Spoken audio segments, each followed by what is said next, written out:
Decía Winston Churchill que si bien la democracia era la segunda mejor forma de gobierno, todavía no habíamos llegado a la mejor forma de gobierno, a partir de la cual pudiéramos resolver aquellas diferencias en torno a la distribución, administración y ejecución del poder. La democracia está bien concebida desde la cuna de la civilización occidental, que es Grecia. Todo mundo elogia la democracia ateniense, pero la democracia ateniense no tiene nada que ver con la democracia que hoy en pleno siglo XXI estamos viviendo. La democracia de los griegos era una democracia selectiva, una democracia elitista, una democracia vinculada a aquellos ciudadanos aquellos propietarios de la tierra. Si no había propiedad de la tierra, por lo tanto, no se podía elegir como un ciudadano libre, capaz de tomar parte en los procesos de toma de decisiones. En ese sentido, esa democracia de una ciudad de 30,000 habitantes, como era la Atenas de la época de Pericles, pues no tenía más de 10,000 ciudadanos que eran capaces de votar y de tomar partida en los procesos de toma de decisiones sobre la polis que va acompañando también a la democracia, la ciudad como el gran espacio de interacción sociopolítica de las colectividades humanas. Cuando hablamos de democracia, y específicamente en el caso de nuestro país, tenemos que referirnos primeramente a la Constitución Política de los Estados Unidos Mexicanos, en la que se señala que la democracia no es únicamente esta forma en la que elegimos a nuestros gobernantes de manera periódica, sino de una forma de vida. Y eso incluye la propia educación, incluye también los valores de lo que es la propia democracia, porque es la forma en cómo se convive a diario. Ya hemos visto y hemos analizado que a través de la democracia se logran los consensos, se logra una convivencia, una armonía en la sociedad,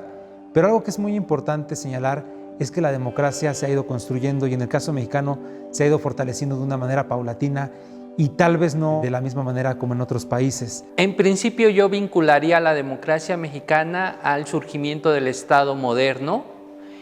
Partimos de un proceso revolucionario que costó vidas, pero que sin lugar a dudas establecieron las bases para las instituciones democráticas que hoy, con algunas transformaciones, hemos venido ejerciendo. Este proceso ha tenido diferentes fases a lo largo de casi 100 años de existencia. No podemos pensar, por un lado, que las demandas sociales, populares, se hayan traducido de forma plena en las instituciones, sino que ha sido un proceso que se ha venido incorporando a lo largo de los años. A mí me encanta mucho, por ejemplo, la definición que viene de democracia en nuestro propio artículo 3 constitucional, que pocas personas lo conocen, porque todos nos vamos con la definición de demos, kratos, pueblo, gobierno, y que vamos, esa es la etimología de la palabra, pero en realidad en el artículo 3 constitucional está establecido que la democracia es no solamente un instrumento para la distribución del poder, la democracia es una forma de vida, y como forma de vida está en todos aquellos ámbitos de la vida pública. Si bien a lo mejor no podemos hacer un proceso democrático de a qué horas deben de llegar los hijos después de la fiesta a casa,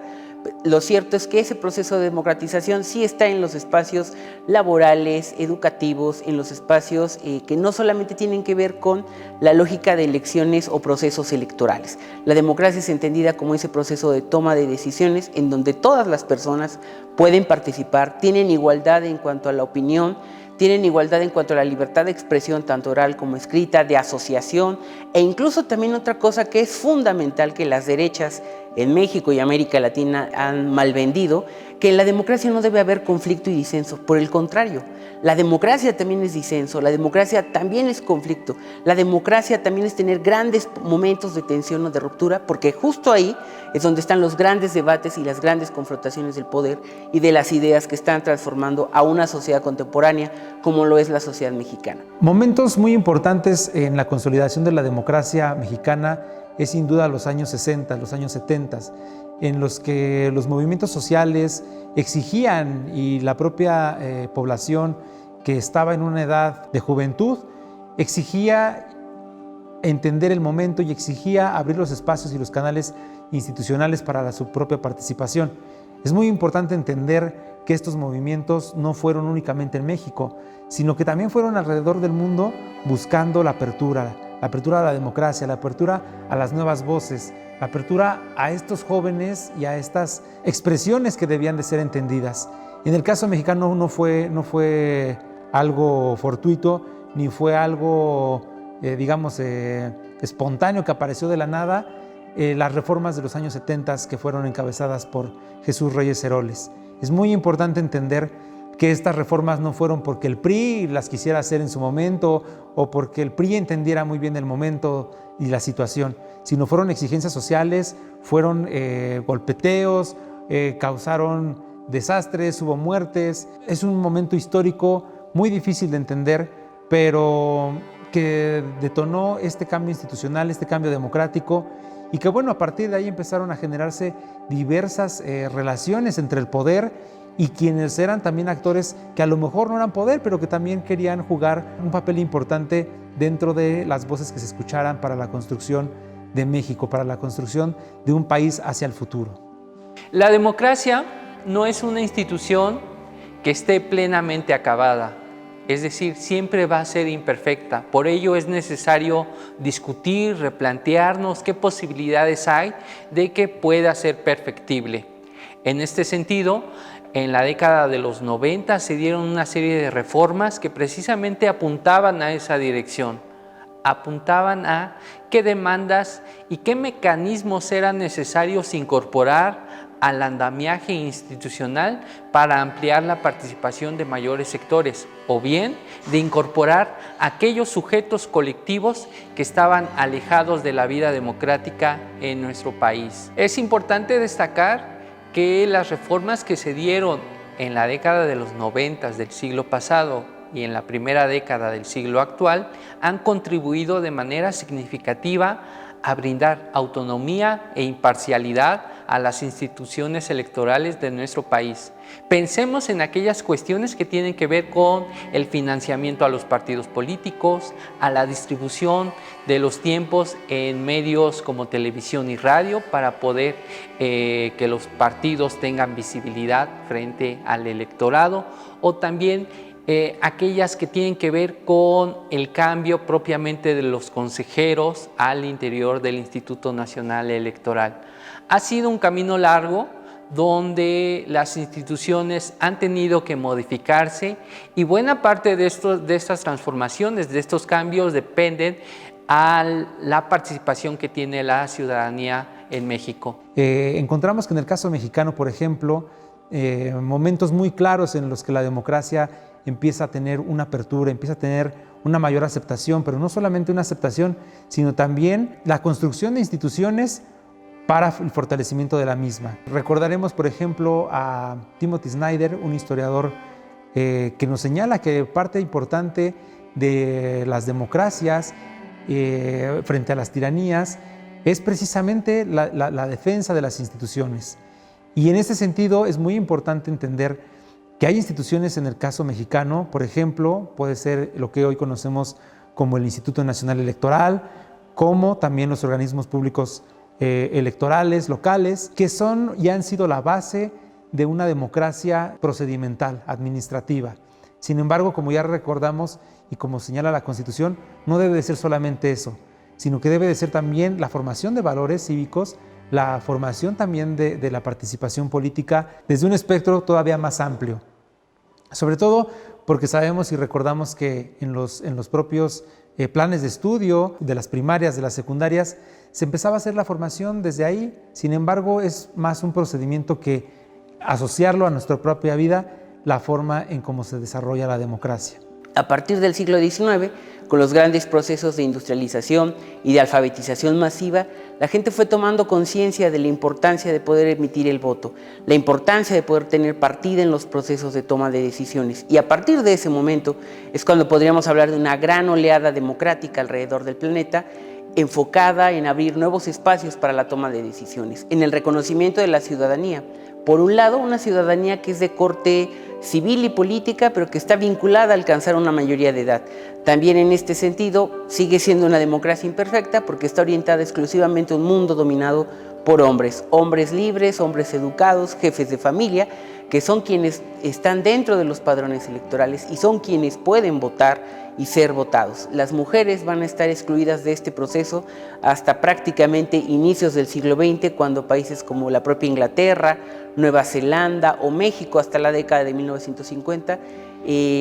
reconozcan el derecho de las mujeres a votar y ser votadas. Es un proceso largo que nos ha tomado siglos. Por un lado, la democracia que se reconoció en la Constitución de 1917 estaba totalmente alejada o distante de las demandas sociales a la que hoy tenemos en día, sobre todo sustentada en instituciones como el Instituto Nacional Electoral. Este ha sido un proceso largo, discontinuo, donde a veces se han presentado retrocesos. Particularmente yo pienso en las demandas de carácter de las mujeres, que en la década de los 50 se les garantizó el derecho a votar y participar en la vida democrática de este país, pero también muy recientemente otros colectivos han tenido necesidad de expresar sus demandas en la vida democrática a partir de garantizar su ejercicio del voto. Un momento también muy importante para la democracia mexicana ha sido la apertura que se ha tenido con las mujeres y con los hombres, buscando la igualdad de oportunidades en la participación y, por qué no también decirlo, en la participación electoral, que es decir, los procesos electorales, pero también ya en los cargos a la hora de ocuparlos. Ha sido un proceso muy importante porque también México va a la par de los países que hoy en día se dicen democráticos y que, bueno, decir soy democrático y no atender el tema de la igualdad me parece que va en dos caminos diferentes.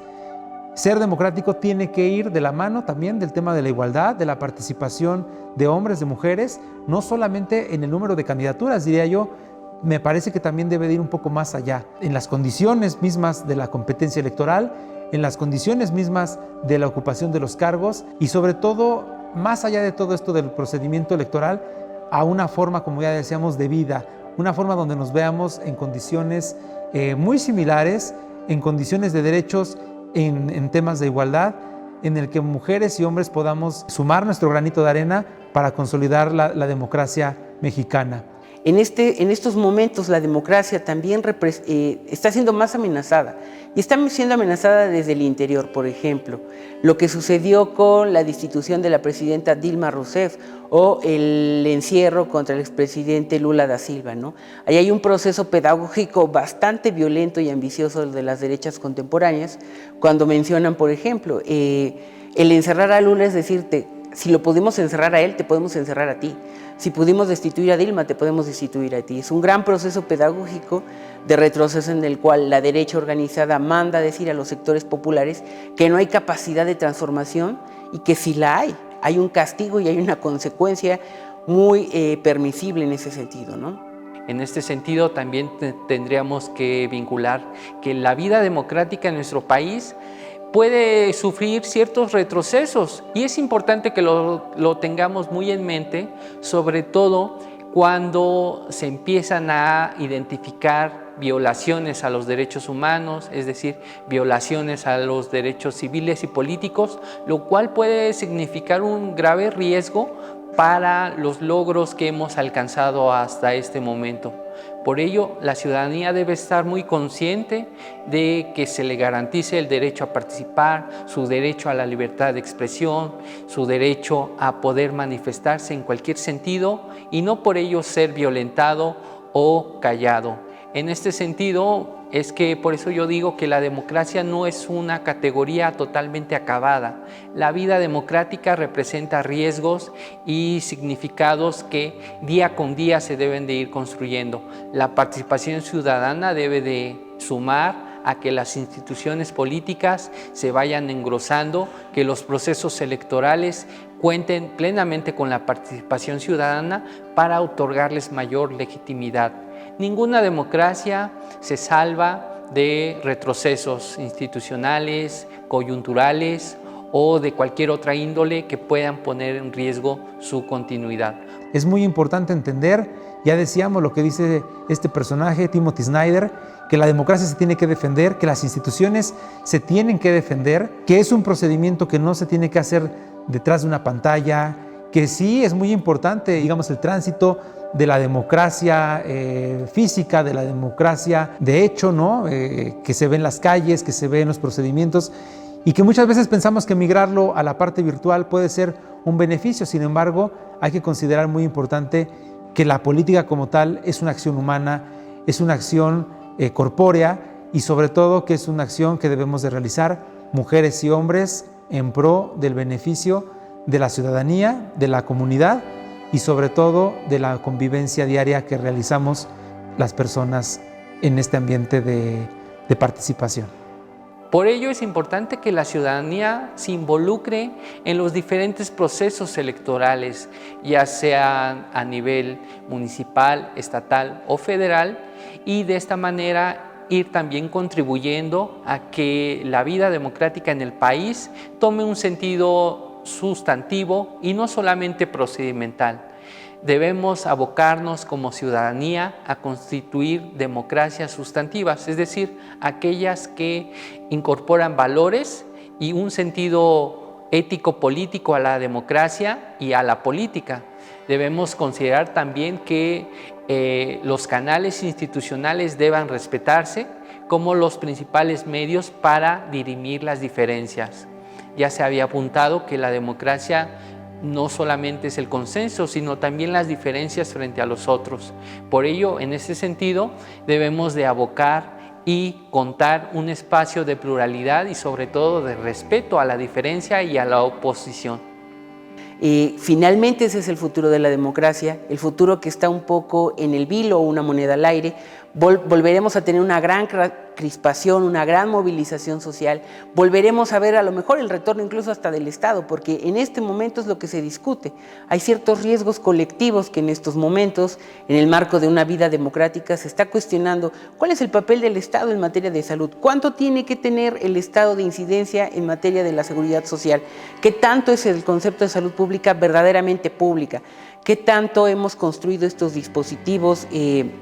llamados instituciones para garantizar seguridad y bienestar colectiva, porque esos costos de manera individual son sumamente elevados. En democracia coincidimos que a partir de estos grandes mecanismos se costearan esos riesgos de manera social y colectiva, contrario a lo que la doctrina económica de los últimos 30 años estableció, que cada quien costee esos riesgos, que cada quien haga su mayor esfuerzo para salir hacia adelante, pero que no interviniera el Estado. Hoy en democracia eso está siendo severamente cuestionado. Posiblemente tendremos una nueva especie de participación sociopolítica a través de las distintas plataformas y dispositivos digitales. Solo como dato, mientras estamos discutiendo el futuro de la democracia, 4 grandes megacorporaciones alrededor del planeta manejan las principales plataformas a través de las cuales se están dando los procesos de enseñanza-aprendizaje del planeta, donde entre 2.400 y 2.700 millones de personas, entre docentes y estudiantes, están inmersos en una pantalla, intentando adquirir nuevos conocimientos, pero también es importante agregar esa reflexión. ¿Cuáles son los nuevos mecanismos de participación que vamos a utilizar en este que ya llamamos el nuevo ciberespacio, el nuevo espacio público, porque finalmente también es la nueva arena de la contienda político-electoral?